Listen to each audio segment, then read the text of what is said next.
এই রাষ্ট্র ইসলাম কখনোই চায়নি। ফলে ইসলামের যত ন্যায় নীতি নিয়ে আমরা আলোচনা করি না কেন, সমস্ত ন্যায় নীতি সমাজ কেন্দ্রিক, ক্ষমতা কেন্দ্রিক না কেন, কারণ সার্বভৌম ক্ষমতা একমাত্র আল্লাহ তাআলা। খুব সিম্পল, খুব কঠিন কিছু না। কিন্তু যখনই আপনি দাবি করেন রাষ্ট্র সার্বভৌম, আপনি তৎক্ষণাৎ আপনি খ্রিস্টান। আপনি যতই বড় বড় কথা বলেন, রাষ্ট্র ইসলামের চোখে কখনোই সভরেন না। People is sovereign. কেন পিপল কেন সভরেন হতে পারে? কারণ হলো এই পিপল কিন্তু সমষ্টিগত পিপল, মানে কালেকটিভ। সমষ্টিগতভাবে সে কেন সভরেন? কারণ সে আল্লাহর খলিফা, আল্লাহর গুণাবলী তার মধ্যে আছে।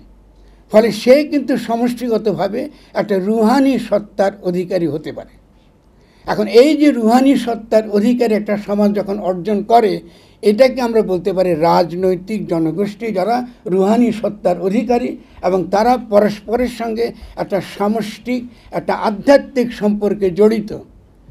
এটা শুধুমাত্র অর্থনৈতিক সম্পর্ক না, আধ্যাত্মিক সম্পর্কে জড়িত।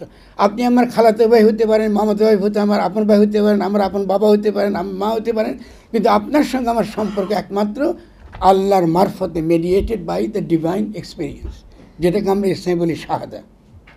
শাহাদা বলি সাক্ষ্য। আপনি উপলব্ধি করতে হবে যে আপনি একটা রুহানি সত্তা। এটা হলো শাহাদার অর্থ। আর শাহাদা সহজ করে বুঝাতে পারি, এই যে গণ অভ্যুত্থানে যারা হাত তুলে শাহাদাত বরণ করেছেন, তারাই উপলব্ধি করেছেন যে জীবের জীবনের কোনো অর্থ নাই। একমাত্র মানুষের জীবনের অর্থ যদি সে রুহানি সত্তার অধিকারী হতে পারে। ফলে রুহানি সত্তার জয়গান গাইবার জন্যে আবু সাঈদ হাত তুলে সে শহীদ হয়েছে, কারণ সে সমষ্টির স্বার্থ সে ধারণ করেছে তার বুকের মধ্যে। এই যে ধারণা যদি আপনারা না ঢুকাতে পারেন, তাহলে কোরআন টোরআন পড়ে কোনো লাভ হবে না, খামাখা। আল্লাহ তো কোনো প্রিন্টিং প্রেস নাই, আছে কি ভাই? আল্লাহ ছাপাখানা আছে? উপর থেকে ছাপাই কোনো সঙ্গে পাঠাইছে নাকি ওই আকার আসছে নবীর কাছ থেকে? তো আপনারা কেন কোরআন বিশ্বাস করেন? কারণ আপনি নবীর উম্মত তাই বিশ্বাস করেন, আর তো কোনো কারণ নেই। তবে সে নবী কিন্তু যে লড়াইটা করেছে, এটা পলিটিক্যাল এবং রুহানিয়াত লড়াই, এটা স্পিরিচুয়াল। মানে একটা সমষ্টি, একটা জাতিকে বা একটা জনগোষ্ঠীকে একটা রুহানি সত্তার অধিকারী করার জন্য সে একটা সংগ্রাম করেছে। সেই সংগ্রামের মধ্য দিয়ে সে জিতেছে, এবং তার সময় একটা বিশাল একটা সাম্রাজ্য সে করতে পেরেছে। কেন? কারণ ওই যে তার মেসেজটা, তার বার্তাটা যেই কোনো রুহানি ব্যক্তির মনে অনুরণন সৃষ্টি করেছে, এবং সে তৎক্ষণাৎ সেটা গ্রহণ করেছে। ফলে যদি স্পিরিচুয়ালিটি হারিয়ে ফেলি, আপনারা যখন বই কিন্তু আজকে হুজুরা কথা বলে দলিল কেতাব বলে না, এগুলা এই দলিল কেতাব বলার মানেই তো হলো যে আল্লাহ তো কোনো এর মধ্যে কোনো দলিল দেয় নাই, এটা ওই আকার এসছে।